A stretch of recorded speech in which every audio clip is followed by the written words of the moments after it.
Assalamualaikum warahmatullahi wabarakatuh.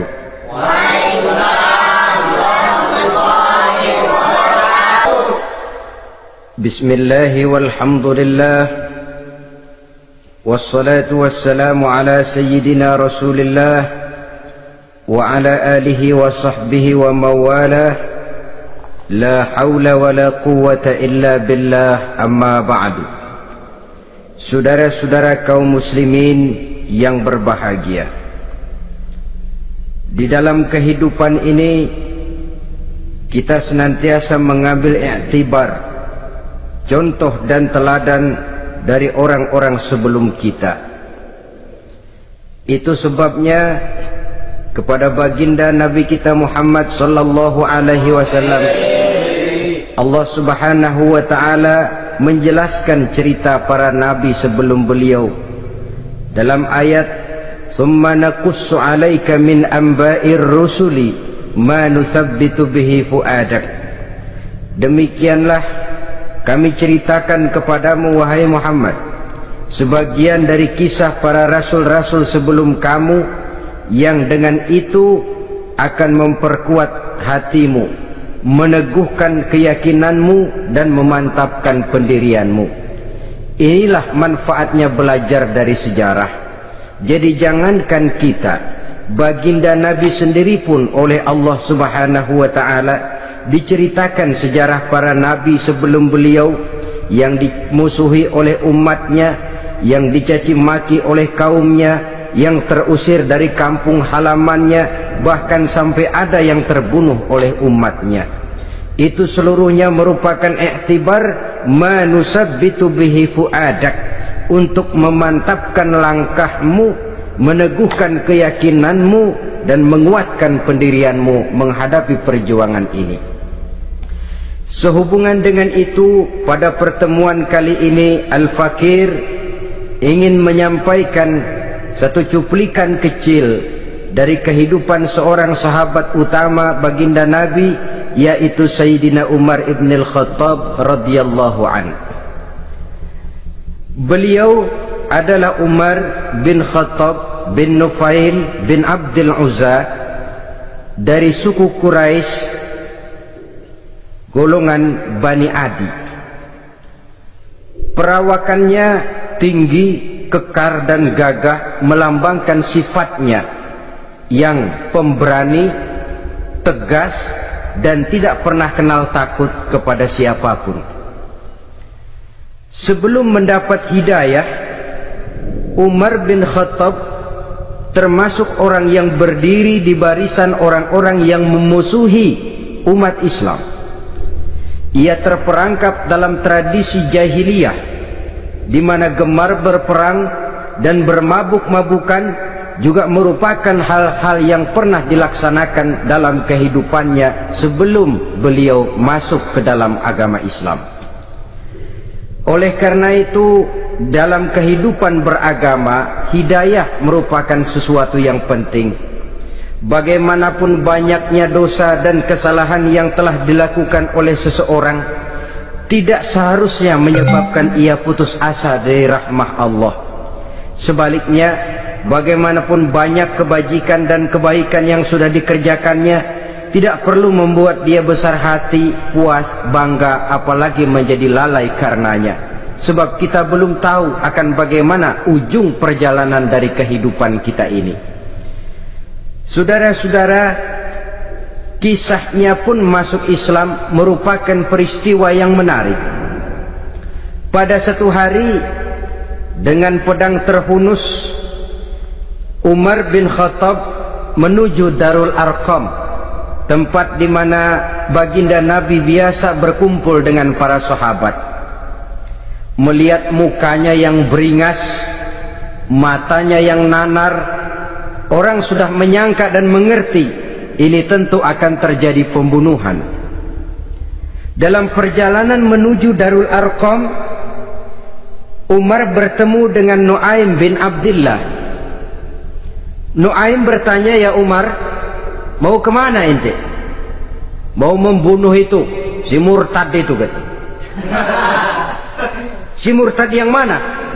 Yang mana lagi? Itu yang memecah belah kita, yang menghina berhala-berhala kita, yang menjelek-jelekkan nenek moyang dan keturunan kita. Siapa lagi kalau bukan Muhammad? Kata Nuaim Umar, enggak salah, tidak salah lagi. Salah Umar. Salah kenapa? Apa kamu enggak malu? Kamu mau pergi membunuh Muhammad, sementara adikmu sendiri Fatimah, dia sudah termasuk salah seorang pengikut Muhammad. Mendengar ini, muka yang memang tadinya sudah marah dan merah, tambah jadi kelabu. Bukan main mangkelnya Umar bin Khattab.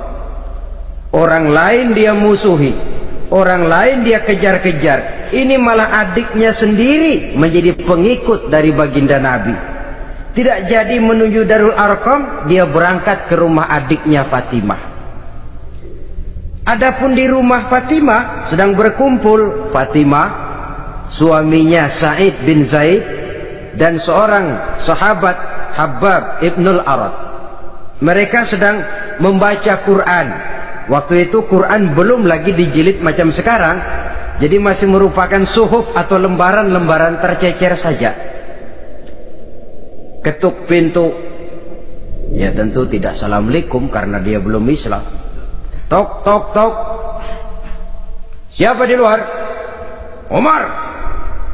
Mendengar suaranya saja, ini sahabat yang namanya Habbab ibnul Arad sudah lari ke belakang pintu. Sambil komat kamit baca doa mohon diselamatkan oleh Allah. Adapun Fatimah yang sedang memegang suhuf, lembaran tulisan Quran itu, menyembunyikan suhuf itu di belakang bajunya. Umar masuk. Fatimah, saya bang, apa benar berita yang saya dengar? Berita apa itu bang? Bahwa kau sudah masuk Islam. Bang, andai kata Muhammad memang benar, bagaimana? Sudahlah, jangan belit-belit, jawab saja, kau masuk Islam benar atau tidak? Ya. Saudara hadirin, begitu dikatakan iya, tangannya langsung melayang, menampar muka adiknya ini, sehingga mengalir darah dari hidungnya. Suaminya Sa'id bin Zaid yang mencoba melindungi istrinya, dipegang lehernya, dibanting, diduduki dadanya. Oh, ini jawara ini.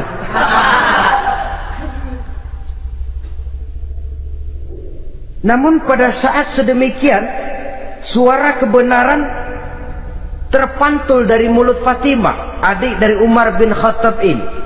Umar, apakah engkau memukul orang yang bersaksi bahwa tidak ada Tuhan melainkan Allah dan Muhammad Rasulullah? Apakah engkau menganiaya seseorang yang terpanggil untuk mengikuti kebenaran? Manusia macam apa engkau, Umar? Saudara, memang dia orang keras, tapi hatinya mudah menerima kebenaran. Sehingga mendengar kalimat adiknya ini tercenung dia sejenak, melongo, bengong kata anak sekarang. Ini kalau tidak karena keyakinan yang mantap, tidak mungkin orang ini, anak adik saya ini bicara macam begini. Umar, mengapa engkau memukul orang yang bersaksi bahwa tidak ada Tuhan melainkan Allah dan Muhammad Rasulullah? Mengapa engkau pukul orang yang mengikuti kebenaran, menerima hidayah dari Allah? Begitu yakin dan mantapnya, walaupun di tengah satu hal yang sangat menakutkan. Siapa yang tidak takut orang Quraisy berhadapan dengan Umar bin Khattab yang dikenal sebagai singa padang pasir pada waktu itu? Malahan dia termasuk salah seorang jagoan di tradisi masyarakat jahiliyah. Itu ada satu pasar yang namanya pasar Ukaz. Tiap tahun di pasar itu diadakan pesta. Pertama pertandingan syair, jadi penyair waktu itu jadi kebanggaan. Syair-syair yang menang itu digantung di dinding Ka'bah. Jadi setiap suku akan bangga kalau mempunyai ahli syair yang hebat. Nah, lalu diadakan juga lah perlombaan balap kuda, memanah, termasuk gulat.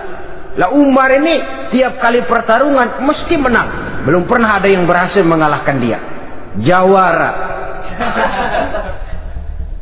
Saudara-saudara, mendengar adiknya begitu mantap hatinya, apalagi ketika adiknya berkata begitu, suhuf, lembaran yang disembunyikan di belakang bajunya tersembul. Apa yang kau sembunyikan di balik bajumu itu? Suhuf. Apa suhuf itu? Lembaran Al-Quran. Coba saya lihat. Enggak boleh. Kenapa? Kamu kotor. Orang kotor tidak boleh megang Quran. Saya mau lihat. Enggak boleh. Kalau kamu mau lihat, mandi dulu. Diturutinya permintaan adiknya itu. Lalu diambilnya suhuf tadi. Dia baca. Kebetulan ayat yang dibacanya ayat pertama dari surah Toha yang berlanjut dengan ayat 14 pada surah yang sama. Dia baca, Bismillahirrahmanirrahim. Toha ma anzalna ilaikal qur'ana litashqa illa tazkiratan liman yakhsha. Toha, tidaklah aku turunkan Al-Quran ini untuk bikin sukar manusia, melainkan merupakan pengingat bagi orang-orang yang takut kepada Allah. Lalu pada ayat ke-14, Innani anallahu la ilaha illa ana fa'budni. Sesungguhnya akulah Allah, tidak ada Tuhan melainkan aku, maka hendaknya hanya kepadakulah kamu menyembah. Wa aqimis sholata li dzikri, dirikanlah salat untuk mengingat aku. Inna sa'ata atiyatun akadu ukhfiha litujza kullu nafsin ma tas'a. Sesungguhnya kiamat itu pasti akan datang, yang sengaja waktunya kami tidak beritahukan kepada kamu semua, untuk kami balas segala setiap orang tentang apa saja yang telah mereka lakukan dalam kehidupan di dunia ini. Setelah membaca ayat ini, gemetar tangannya. Ah, ini sih nggak main-main ini. Ini belum pernah saya baca ajaran semacam ini. Tidak patut orang yang mempunyai kitab suci semacam ini dimusuhi. Ini sesuatu yang benar. Tergetar jiwanya. Hei Fatimah, Muhammad di mana Muhammad? Saya tidak akan memberitahu kepada kamu. Di mana? Saya tidak akan memberitahu. Lebih baik kau bunuh saya kalau memang maksudmu mau mencelakakan Muhammad. Sama sekali saya tidak akan mencelakakan dia, Fatimah. Kasih tahu saja, di mana dia? Darul Arqam. Bergegas dia menuju Darul Arqam. Di dalam Nabi memang sedang kumpul dengan para sahabat. Termasuk ada Sayyidina Hamzah yang juga terkenal jawara juga. Ketuk pintu. Ketuk pintu. Siapa di luar? Umar. Di dalam ini geger sebagian sahabat. Umar datang ini pasti bencana. Umar datang, wah, kalau istilah kampung, kerok dan urusan.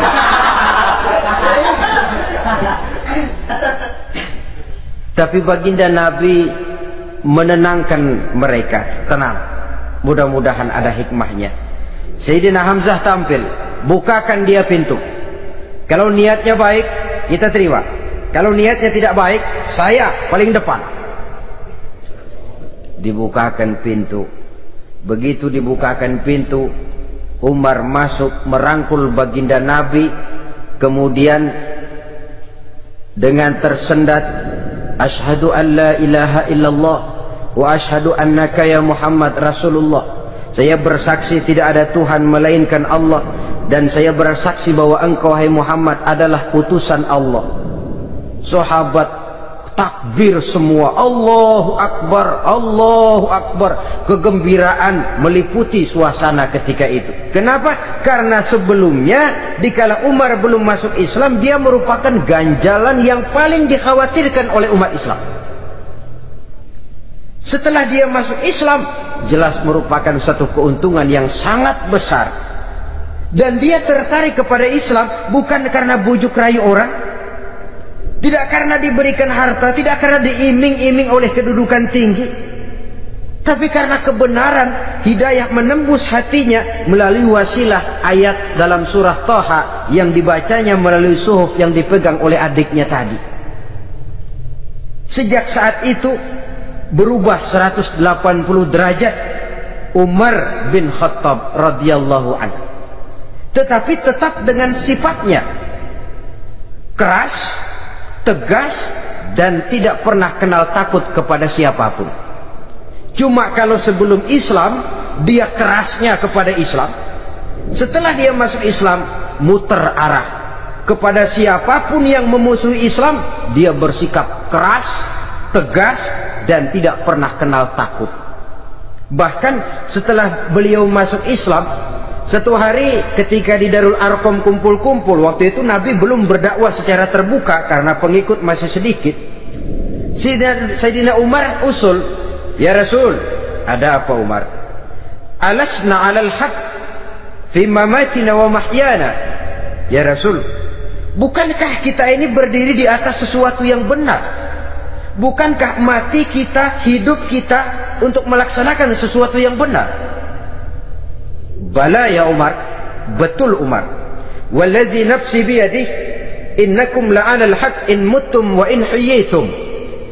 Demi Allah Umar, kata Nabi, sesungguhnya kamu dan kita semua berdiri di atas kebenaran, hidup ataupun mati.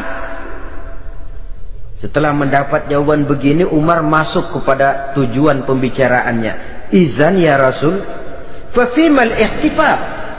Kalau memang begitu ya Rasul, kalau memang kita yakin kita berdiri di atas kebenaran, kita hidup karena kebenaran, kita mati pun memperjuangkan kebenaran, fafimal ikhtifal.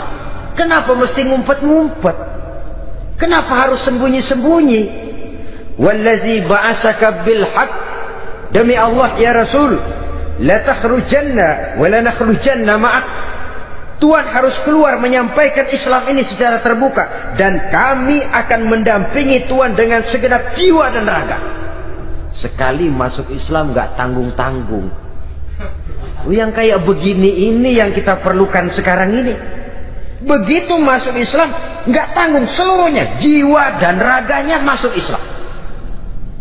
Beliau yang pertama kali mengajukan ide, kenapa harus dakwah sembunyi ya Rasul? Wong kita berdiri di atas kebenaran, memperjuangkan sesuatu yang hak. Kalau kita mati, kita pun mati membela kebenaran. Kenapa mesti fafimal ikhtifa? Kenapa harus sembunyi-sembunyi? Mulai sekarang mari keluar ya Rasul, saya akan dampingi Tuhan, nyawa taruhannya. Saudara hadirin yang saya hormati, selalu dia tempat-tempat yang pernah dia melaksanakan maksiat sebelum dia Islam, selalu dia kunjungi, sampai dia berkata, tidak ada tempat yang pernah saya melakukan kesalahan sebelum saya Islam yang harus saya tutupi dengan kebajikan setelah saya Islam sekarang ini. Bahkan ada satu riwayat menjelaskan beliau itu yang tinggi badannya, kekar perawakannya, gemetar orang ngadepin dia. Tapi beliau sendiri sangat mudah gemetar kalau sudah mendengar ayat-ayat Allah. Sehingga ada satu riwayat menjelaskan Sayyidina Umar itu setelah masuk Islam, kalau sholat kadang-kadang bila menoleh ke kanan beliau senyum, bila menoleh ke kiri beliau menangis berurai air mata. Ada orang bertanya, ya Umar, kenapa menengok ke kanan kau senyum, ke kiri kau menangis?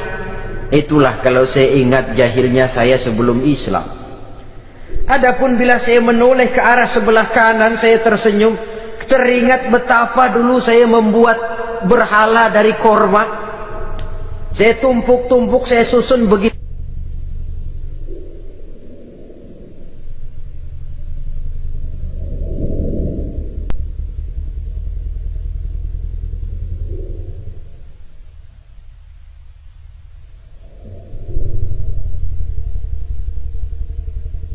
Itu rupa, setelah saya sembah saya makan itu korma.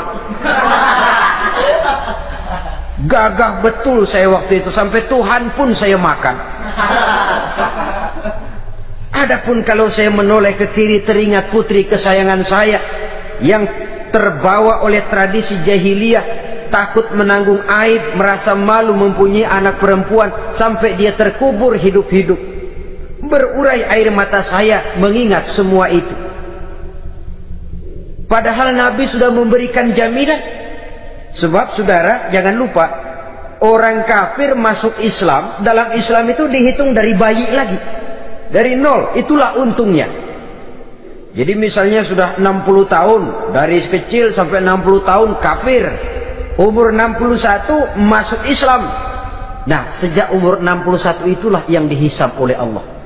60 tahun ke bawah gratis bersih pemutihan.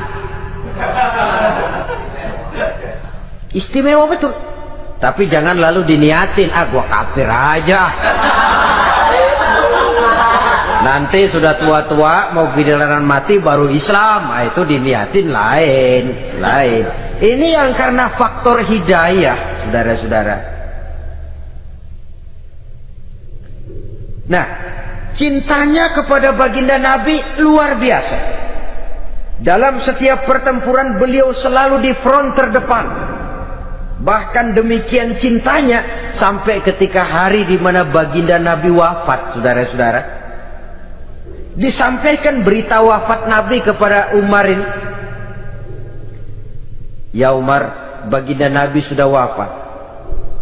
Kamu ngomong apa? Baginda Nabi sudah wafat.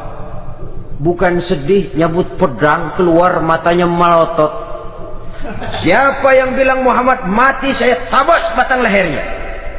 Begitu cintanya beliau kepada baginda Nabi, sampai-sampai nggak menerima kalau Nabi wafat. Taruhlah nggak bisa mati bersamaan, bolehlah mati beriring-iring saja barangkali maksudnya. Saudara-saudara, cabut pedang, kelayaban kemana-mana. Ayo, siapa ngomong Muhammad mati, saya tabas batang lehernya. Sampai bertemu dengan Sayyidina Umar, Sayyidina Abu Bakar. Di tempat orang banyak, Sayyidina Abu Bakar yang bijaksana ini pidato. Ayuhan nas, man kana ya'budu Muhammadan fa inna Muhammadan qad mata, wa man kana ya'budu Allah fa inna Allah hayyun la yamut. Wahai manusia, barang siapa yang menyembah Muhammad, maka Muhammad sudah mati. Tetapi barang siapa yang menyembah Allah, Allah akan hidup selamanya dan tidak akan pernah mati. Mendengar pidato ini, Sayyidina Umar sadar bahwa sebenarnya yang tidak bisa mati itu cuma Allah.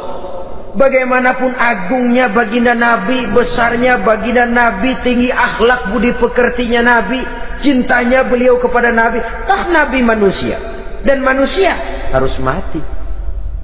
Kemudian dibacakan surah Ali Imran ayat 144.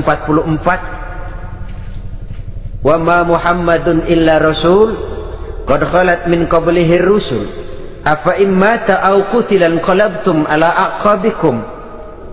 Muhammad tidak lain daripada manusia, telah datang kepadanya rasul. Apakah jika ia mati engkau kembali menjadi murtad atau mundur ke belakang? Mendengar ayat ini dibacakan, Sayyidina Umar sadar, berurai air matanya, menangis dalam kesedihannya. Ini cintanya yang demikian tinggi kepada baginda Rasulullah sallallahu alaihi wasallam. Begitulah seluruh kesalahan yang dia lakukan pada saat sebelum dia masuk Islam, berusaha dia tutupi dan dia tebus dengan segala kebaikan, pengabdian, perbuatan soleh setelah dia masuk Islam.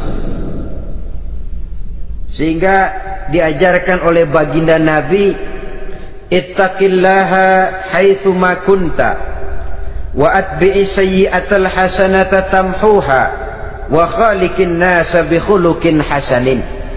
Bertakwalah kamu kepada Allah, kata Nabi, dimanapun saja kamu berada. Jadi takwa tidak kenal tempat. Dimanapun saja kamu berada, bertakwalah kepada Allah. Di rumah takwa, di pasar takwa, di kantor takwa, di tengah orang banyak takwa, pada waktu sendirian takwa. Ittaqillaha haitsu ma kunta. Bertakwalah kau kepada Allah dimanapun saja kamu berada. Jangan takwa pakai tempat. Di masjid takwa, di kantor nyolong. Itu tidak haitsu makunta. Yang diajarkan oleh Nabi, dimanapun kamu berada, bertakwalah kepada Allah.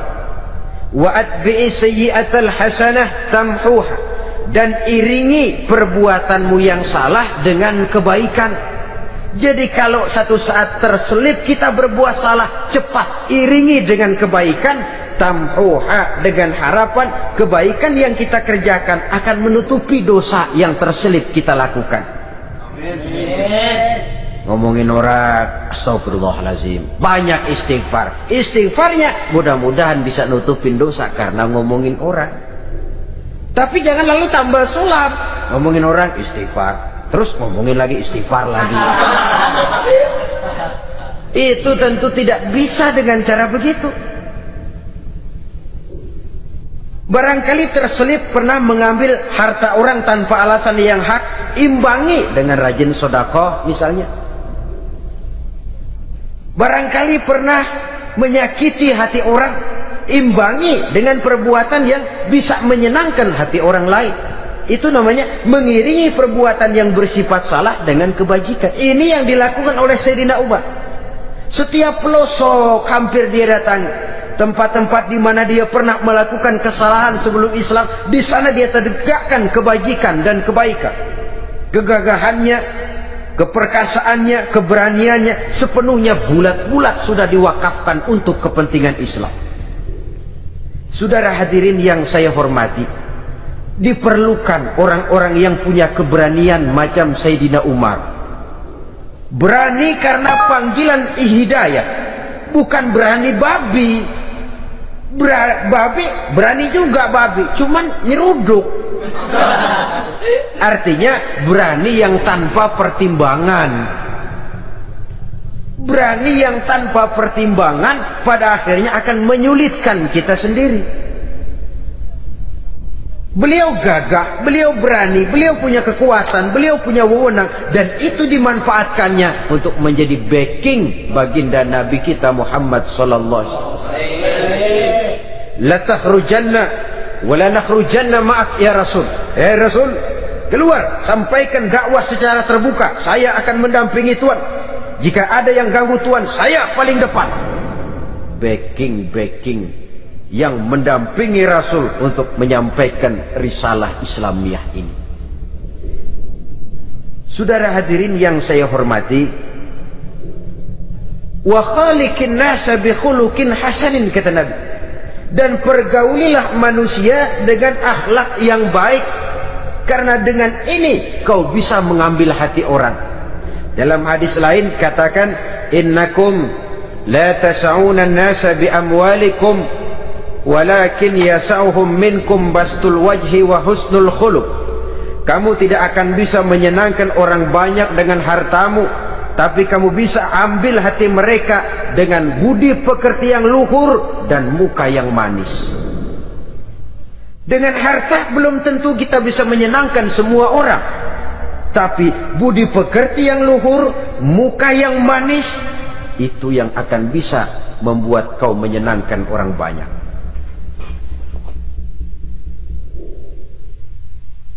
Setelah baginda Rasul wafat, pernah ketika berkumpul, Sayyidina Abu Bakar berkata kepada Sayyidina Umar, "Ya Umar, saya baiat kamu untuk menjadi khalifah."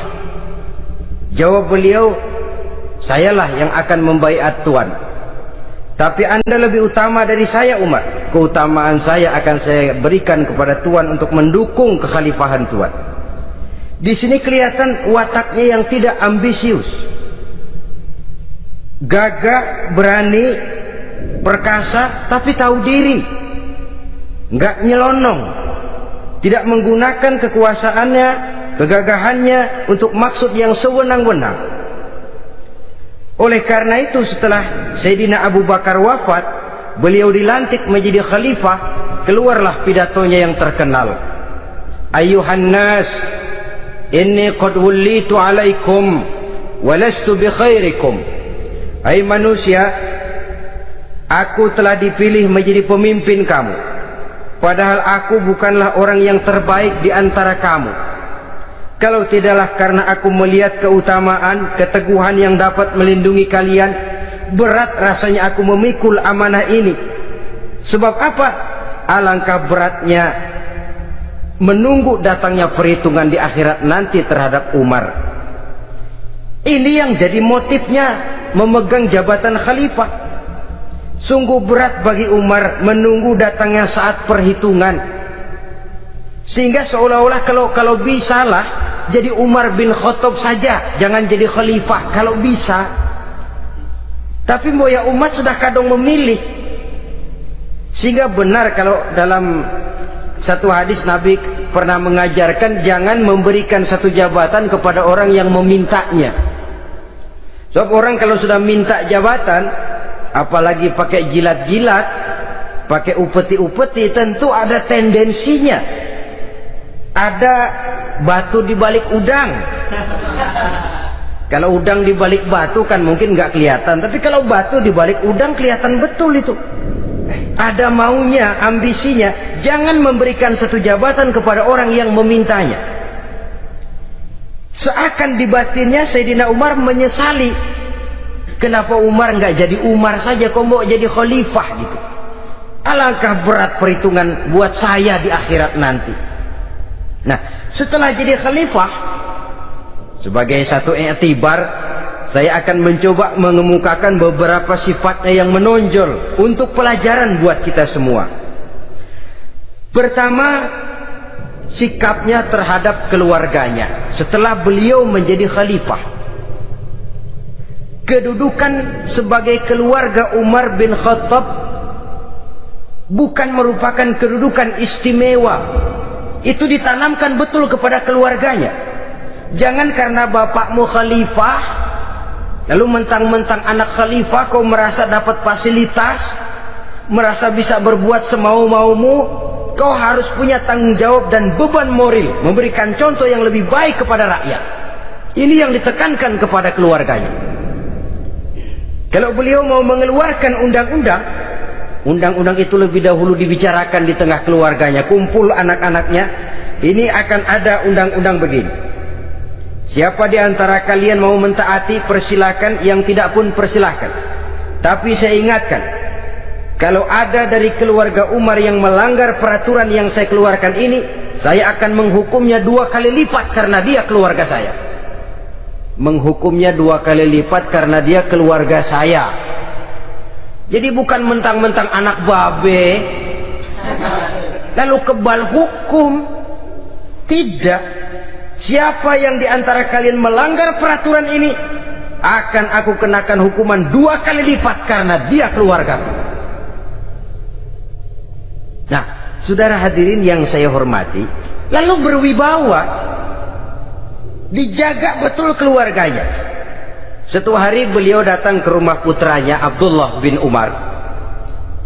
Ketika masuk dilihatnya Abdullah bin Umar sedang makan daging. Makan daging. Merah muka Umar. Mentang-mentang anak khalifah ya. Mentang-mentang anak Amirul Mukminin ya, kamu makan daging. Lihat tuh rakyat kita masih banyak yang kelaparan, makan daging, makan roti keras. Padahal itu halal, sesuatu yang diperoleh dengan usahanya sendiri. Tetapi begitu hati-hatinya Umar untuk menjaga pandangan orang. Keluarga khalifah merupakan beban moral sebab akan dijadikan contoh oleh rakyatnya. Mentang-mentang anak khalifah ya makan daging. Lihat tuh rakyat, roti keras digarotin.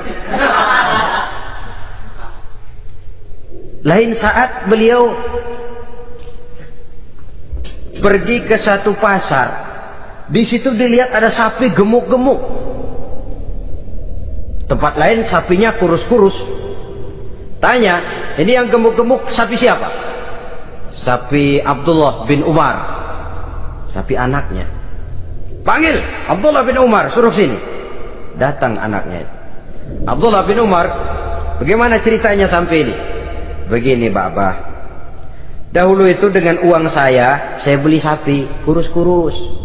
Lalu saya rawat. Saya berikan upah orang untuk merawat sapi-sapi itu, sampai sekarang dia menjadi gemuk. Akan saya jual, dan keuntungannya tentu sesuatu yang halal. Subhanallah, kata Umar, kau ini anak Amirul Mukminin, jual sapimu, ambil modalnya, untungnya, masukkan Baitul Mal untuk urus kepentingan orang Islam.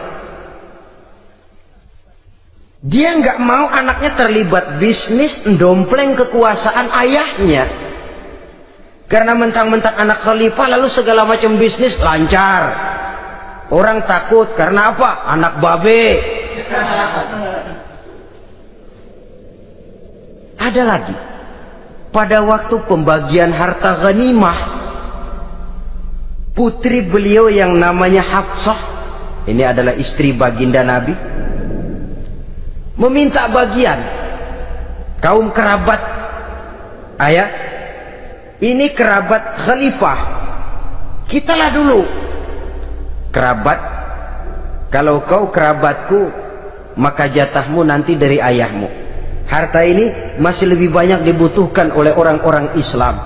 Nanti belakangan, kalau ada sisanya. Belakangan kalau ada sisanya. La haula wala quwata illa billah.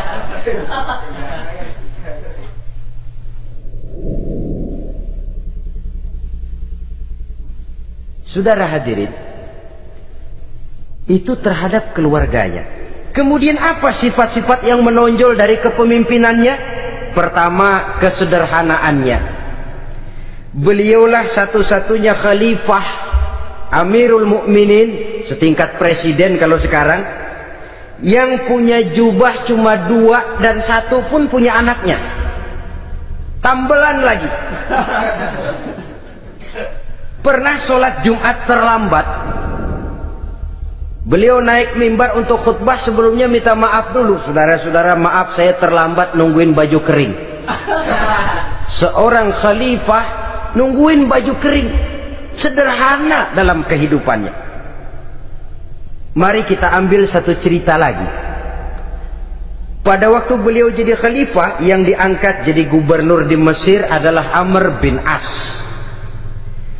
Amr bin As hidupnya lebih mirip kaisar. Istananya besar, pakaiannya bagus-bagus. Nah, yang paling mengganggu pikiran Amr bin As, di sebelah istananya ini ada gubuk reot, kepunyaan orang Yahudi lagi. Ini nggak pantas bener, masa di samping istana gubernur ada gubuk reot. Orang Yahudi lagi yang punya. Ini mesti udah bikin saja rencana, panggil dinas tata kota, bikin planning. Di sini mau dibangun masjid, proyek negara. Bikin gambarnya, susun anggarannya, tender. Saudara-saudara, si Yahudi yang punya gubuk reot dipanggil. Yahudi, ada apa, Pak? Kamu tahu nggak? Enggak. Iya, memang belum saya kasih tahu.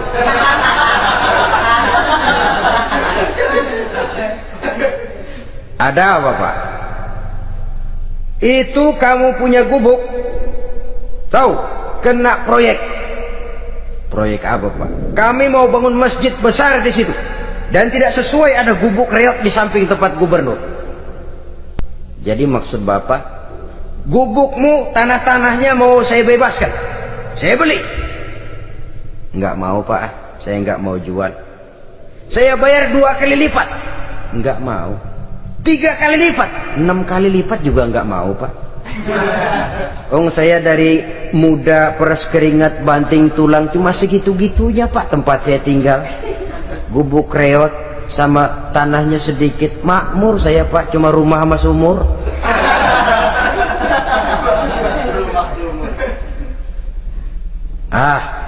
Ini Yahudi kelewatan juga. Akhirnya turun perintah, sudah, kalau dia nggak mau dibebaskan, gusur saja, tarik, ambil bulldozer, digusur. Yahudi ini berurai air matanya.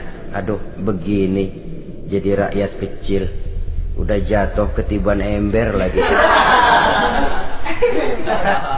Tapi pikir-pikir Amr bin As kan bukan yang paling atas. Dia kan cuma pejabat, masih ada atasannya lagi. Lapor lapor. Yahudi ini berangkat ke Madinah. Bayangkan dari Mesir ke Madinah. Jalan. Di sepanjang jalan dia pikir membanding-banding. Kalau gubernurnya saja istananya begitu mewah, apalagi khalifahnya. Kalau gubernurnya galak main gusur, apalagi khalifahnya. Dan saya bukan orang Islam, apa dia lemin ngadu? Apa dapat tanggapan? Berangkat dia sambil harap-harap cemas. Sampai di pintu kota Madinah, dia temui orang lagi tidur di bawah pohon korma.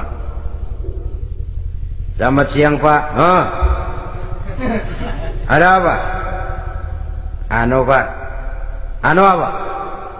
Mau lapor. Lapor apa? Bapak tahu Khalifah Umar bin Khattab? Tahu. Istananya di mana Pak? Istananya di atas lumpur. Di atas lumpur. Di atas lumpur. Pengawalnya banyak Pak. Banyak.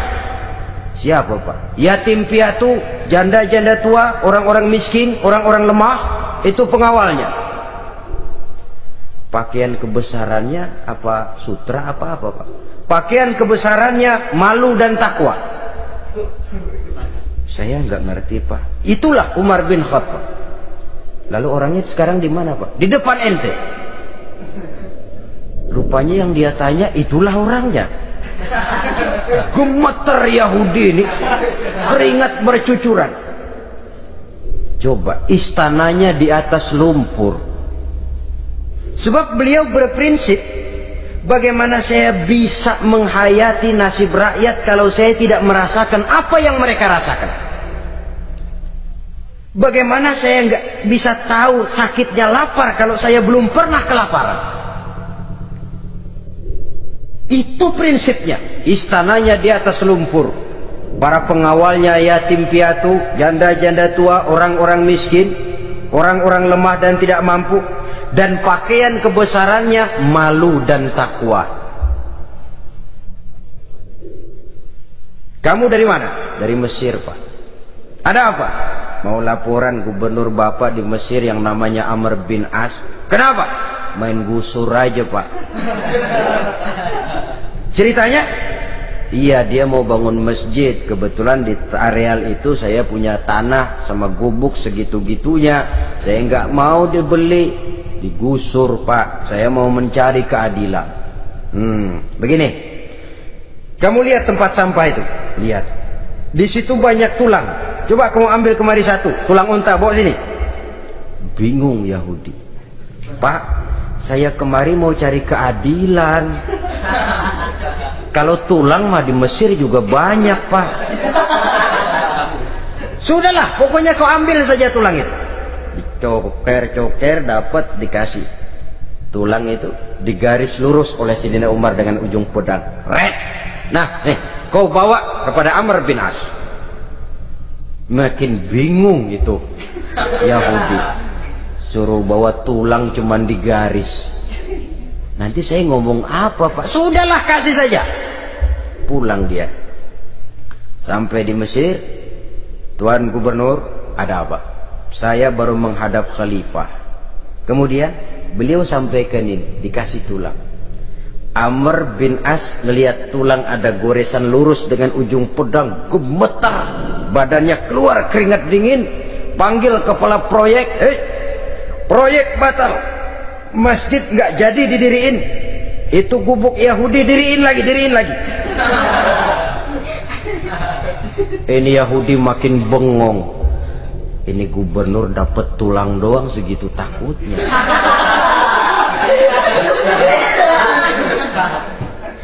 Ada apa sebenarnya Tuan Gubernur? Kamu tahu, ini nasihat pahit buat saya dari Amirul Mukminin Umar bin Khattab. Seolah-olah beliau bilang, hai Amr bin As, jangan mentang-mentang sedang berkuasa ya. Pada suatu saat kau akan jadi tulang-tulang kayak begini. Maka mumpung kamu masih hidup dan berkuasa, berlaku lurus dan adillah kamu seperti lurusnya garis di atas tulang ini. Red, lurus, adil, jangan bengkok. Sebab kalau kamu bengkok, nanti aku yang luruskan pakai pedangku. Siapa yang nggak ngeper digituin? Sampai akhirnya apa? Kata si Yahudi, Pak, kalau begitu Islam adil ya? Adil. Kalau gitu biarin dah Pak, tanah saya. Mau kamu jual? Bukan saya jual Pak, saya kasih aja dah. Campur gubuk-gubuknya, ambil aja dah.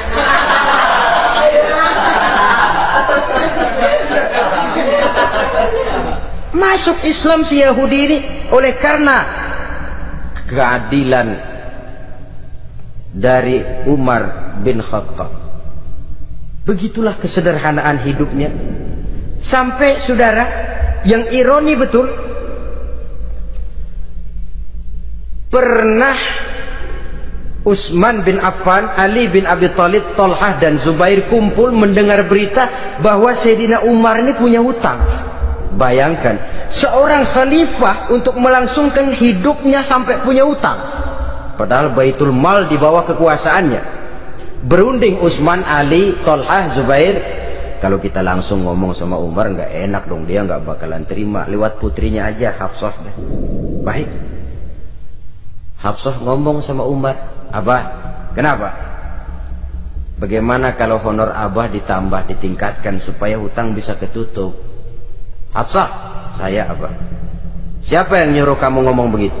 Enggak ada. Ada. Saya tahu ada ini. Kalau enggak ada, kamu enggak mungkin ngomong begitu.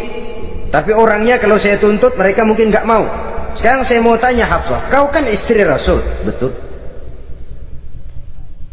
Nah, saya mau tanya, suamimu makanannya apa? Daging? Bukan. Roti. Tempat tidurnya kasur empuk? Bukan. Kain kasar yang kalau musim panas kami bentangkan, kalau musim dingin separuh buat tidur, separuh buat selimut. Pakaian yang dibelikan untukmu berapa banyaknya? Cuma 2. Nah, itu guru saya, orang yang paling saya cintai, dan itu yang saya ikuti. Bahkan setelah beliau wafat, Sayyidina Umar ini hutangnya ditanggungkan kepada anaknya Abdullah bin Umar, dan itu pun dilunasi dengan menjual rumahnya, sehingga rumahnya itu disebut Darul Qadha, rumah bayar hutang. Begitu kesederhanaannya.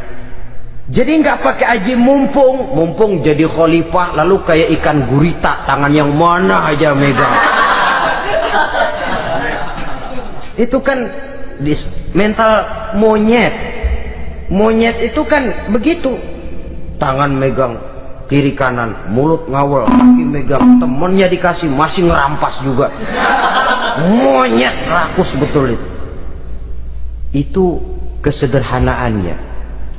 Kenapa kesederhanaan ini timbul? Karena sikap zuhudnya. Zuhud itu tarkud dunia li ajlil akhirah. Orang yang mengambil dunia hanya yang diperlukan dengan lebih mengutamakan kehidupan akhirat. Watak zuhudnya yang sangat menonjol. Dialah pahlawan yang paling berani di medan perang. Dialah imam yang paling khusyuk di masjid. Dan tidak jarang kalau sholat sendiri, begitu membaca ayat yang menceritakan neraka, nangis berurai air matanya. Saudara hadirin ma'asyiral muslimin rahimakumullah. Jadi kesederhanaan dan kezuhudan ini bukan lewat teori disampaikan oleh Umar, bukan lewat penataran seluruh aparat, tidak, lewat contoh konkret. Inilah saya, contoh sederhana dan zuhud. Bagaimana saya akan bisa merasakan penderitaan kalau saya sendiri tidak pernah menderita? Bagaimana saya akan tahu sakitnya lapar kalau saya belum pernah kelaparan? Maka tanpa penataran, tanpa upgrading segala macam, berhasil karena prinsip keteladanan. Beliau jadi contoh utama. Dan sumber utamanya tentu tidak lain karena contoh dari baginda Nabi besar Muhammad sallallahu alaihi wasallam. 2, sederhana. Yang kedua, zuhud. Yang ketiga, sifat yang menonjol dari kekhalifahannya adalah adil. Kalau sudah bicara soal hukum, dia tidak pernah kenal kompromi. Adalah seorang pemuka Nasrani masuk Islam, namanya Jabalah bin Aiham. Ketika dia bikin haji, kain ihramnya keinjak orang Arab yang hitam, Badui. Jengkel, dia merasa bekas tokoh, enak aja nih orang udah jelek nginjak lagi. Ditempeleng orang tadi. Orang ini lapor kepada Umar, panggil Jabalah bin Aiham, panggil. Kau ditampar? Betul Khalifah. Tampar dia, tampar lagi. Dipukul orang itu di depan Sayyidina Umar. Jadi tidak karena kau ini bekas kepala suku, kau ini bekas orang terhormat, lalu ada kebijaksanaan yang tidak bijaksana, kebijaksanaan yang akhirnya jadi tidak bijaksana. Dan itu memang sudah dimulai dengan memblokir keluarganya. Tidak satu keluarganya pun yang boleh mempunyai perasaan bahwa menjadi keluarga khalifah merupakan fasilitas dan keuntungan. Kau jangan makan di atas punggungku, kau jangan menikmati fasilitas di atas keringatku. Dan tidak ada keinginan mewariskan jabatan khalifah kepada anak-anaknya. Pernah beliau musyawarah, saya bingung kenapa khalifah, gubernur Kufah ini sulit nyari orang. Diangkat yang lemah, rakyat ngeluh. Diangkat yang keras, rakyat juga ngeluh. Ada calon khalifah, kalau ini mah nggak salah lagi nih buat gubernur Kufah. Siapa? Abdullah bin Umar, anak beliau sendiri. Melotot matanya, jangan macam-macam kau, cukup satu orang Umar memegang jabatan ini. Kalau berhasil, kami keluarga Umar sudah merasakannya. Kalau gagal, cukup kegagalan seorang Umar. Tidak berusaha mengorbitkan anaknya, wah anak babeh diangkat jadi jadi tidak, malah diblokir, cari yang lain. Tapi Abdullah bin Umar cukup syarat ya khalifah, dia orang bertakwa dan soleh. Yang takwa dan soleh bukan cuma anak Umar, anak orang lain juga banyak yang takwa dan soleh. Itu prinsipnya. Sehingga ketegasannya ini membuat orang jadi sungkan. Dan tidak seorang pun berani kirim-kirim upeti hadiah. Pernah itu ada pejabat dari Azerbaijan kirim makanan, kue, mending apa? Kue. Gitu dicicipi enak juga ya kue ini, enak khalifah. Ini di sana apa makan rakyat biasa? Bukan, ini makanan orang-orang fit. Nah, dibungkus lagi itu kue, dibungkus. Ontamu mana? Di luar. Ambil, bawa pulang, serahkan lagi kepada gubernur di sana. Kasih tahu salam dari Umar bin Khattab, kenyangkan dulu rakyat dengan makanan seperti ini, kita belakangan. Jadi kalau rakyat lapar, saya orang pertama yang akan merasakan kelaparan. Tapi kalau rakyat makmur, biarlah saya menjadi orang terakhir yang kenyang. Kan bagus prinsip itu. Jikalau rakyat kelaparan, saya akan jadi orang pertama yang merasakan lapar. Tapi kalau rakyat makmur, biar saya jadi orang terakhir yang kenyang. Jangan dibalik. Pada saat rakyat kelaparan, dia kekenyangan. Dan selanjutnya, sikap keadilannya ini, saudara-saudara, menyebabkan hukum lalu jadi berwibawa. Pernah beliau jalan-jalan di lorong kota Madinah, di tempat yang namanya Hara bersama Aslam. Ada ibu-ibu, anaknya nangis, lapar ma, sabar dikit lagi matang katanya. Emang tuh ibu lagi ngerebus, bunyi air ngegulak, luguk. Umar lihati dari jauh, belum juga matang. Nih anak dari nangis, lapar, sampai capek nangis, sampai tidur. Anak tidur, Umar samperin, Bu, emang masak apa sih kok nggak bisa matang? Saya nggak masak apa-apa Tuhan. Itu pating kerubuk apa? Ketika dibuka ya cuma air saja. Subhanallah, ibu sudah ngebohongi anak ibu sendiri. Habis harus bagaimana Tuhan? Saya sudah nggak punya makanan untuk dimasak. Sementara perut nggak kenal kompromi, jalan satu-satunya ya terpaksa anak saya bohongi. Saya bilang sebentar lagi matang sampai dia tidur sekarang ini. Memangnya Khalifah Umar gimana sih ngurusi rakyatnya? Subhanallah, dia orang zalim. Dia yang memegang urusan kami, tapi dia nggak tahu nasib saya. Anak kelaparan, keluarga terlantar. Oh begitu. Iya, zalim betul Umar bin Khattab itu. Kalau begitu ibu tunggu sebentar. Dia pulang bersama Aslam menuju Baitul Mal. Dia ambil tepung 1 karung, dipikul sendiri. Dipikul sendiri. Kata Aslam, ya Khalifah, biar saya yang bawa. Jangan. Kenapa Khalifah? Apa kau kira kau sanggup mikul dosa saya di akhirat nanti? Biar saya yang mikul sendiri.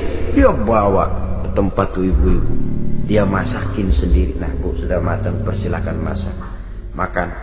Alhamdulillah Tuhan. Mudah-mudahan Allah memberkahi Tuhan. Tuhan lebih baik dari Umar bin Khattab yang zalim itu. Memang sebenarnya Tuhan siapa, kata tuh ibu? Saya. Iya, saya ya Umar bin Khattab yang ibu bilang zalim itu. Gemetar si ibu. Gemetar si ibu. Tapi memang peka dan menghargai kritik orang. Tidak membungkam setiap orang yang nadanya sumbang atau berbeda. Kadang beliau berkata, saya khawatir karena orang terlalu segan dengan saya, lalu nggak ada yang berani negor kalau saya salah. Kan begitu biasanya. Karena sudah terlalu segan, lalu semuanya orang mau diaminin saja. Asal dibilang nggak benar, marah, jengkel. Lalu disingkirin, maunya diiyain, inge, kulonuwun. Oke bos. Beliau bilang, saya khawatir kalau tidak ada orang yang mau menegur kesalahan saya jika saya terlanjur nanti. Tahu-tahu muncul orang, demi Allah, saya akan menegur Tuhan dengan pedang saya ini.